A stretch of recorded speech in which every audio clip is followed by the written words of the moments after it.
Monstercast is starting right now. This live will be entirely in English, but I'm going to give a quick message in Portuguese. And first, Dorian, I just can't, it's hard to put in words. What an honor is to talk to you in My person. pleasure. Thanks for having me on, guys. It's truly an honor. It's I posted in my Instagram. It's hard. It's like a movie goes through the head. Like growing up watching you and you being here is. It's insane. Thank you so much for the opportunity. Life is interesting. It's very interesting. It's very interesting. Hard work never failures, right? No, man, you never know what can happen in life. It's just full of possibilities. Only you have to believe in them. That's the main thing, yeah? So just let you know it's a dream. Everything's possible. It's a dream coming true here today. Thank you so much, Dorian. Dorian, before we start talking about your Olympias and everything, we always say that people that are very well successful, they have a pretty interesting start, right? What made Dorian Yates start lifting? What was this? What motivated you? Well, I think your childhood is like very impacting on your future and how you react. Yeah. But this is the start, your childhood. So what made me, or what gave me the qualities that was helpful for me in bodybuilding, I would say that came from the childhood. First of all, very active childhood. I lived on a small farm and we had horses, so I learned to horse ride, and everywhere you go on your bike or you walk or you run, and so very physical, different from kids today. So yes, I was a strong kid because of this activity. And then something that I can analyze myself had a huge impact on me was my father died when I was 13. So this is like a trauma, and I think this motivated me to do, deep down it motivated me to do something different with my life. And maybe if my life was very comfortable, yes, I wouldn't be who I am today. So, yes. I did a seminar today, a talk, and I do a lot of talks. So one question I'm asked a lot is like, what are your regrets? What would you change if you went back? And I say from my perspective now, I wouldn't change anything. The things that happened at the time, which appeared to be very negative and you wouldn't want them, you wish they wouldn't happen at the time. Later on, you can analyze that it serves some purpose. So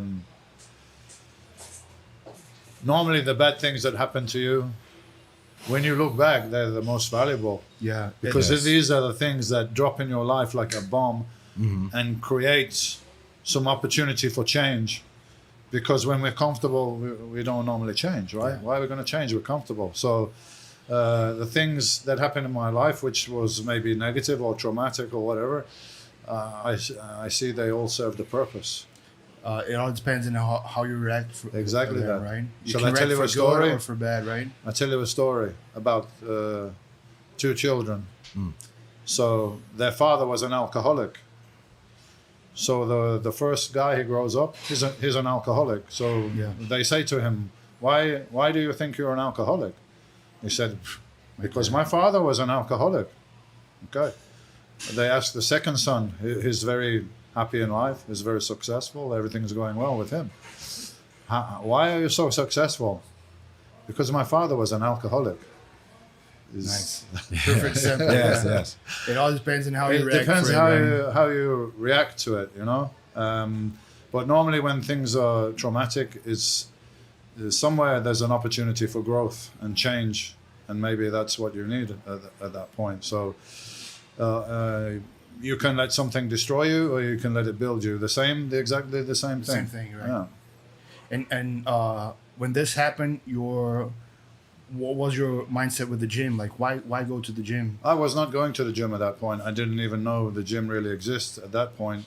The first kind of thing I did, which was a bit like the gym, I suppose, was I was idolizing Bruce Lee, as many people in the Yes. early 70s, mid 70s. I had the Bruce Lee posters on the wall, and Bruce Lee had a physique.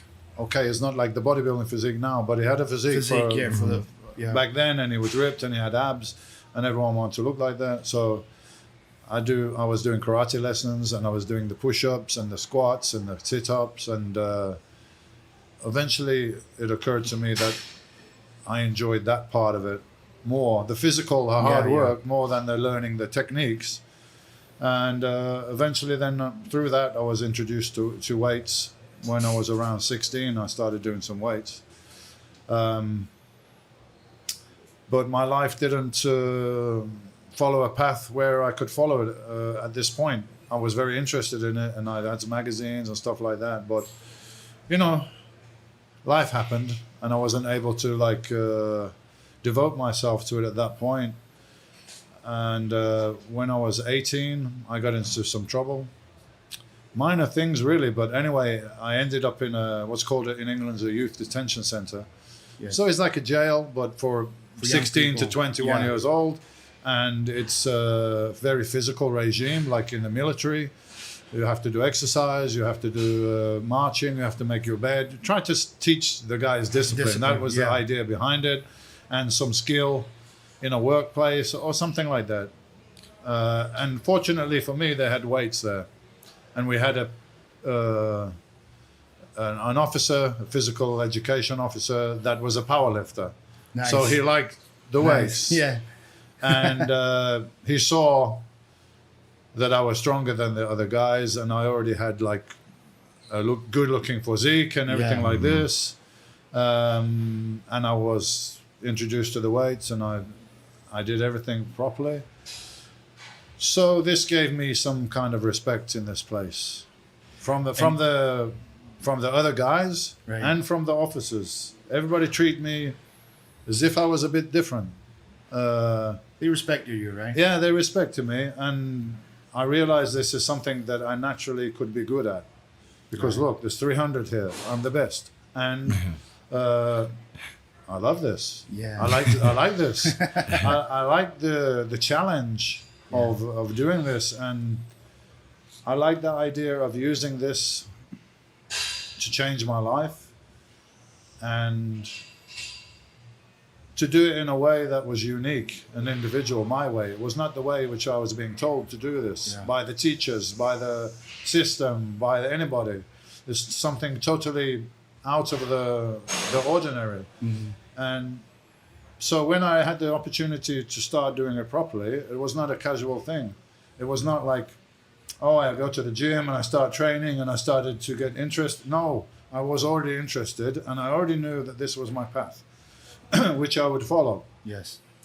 And which would change my life.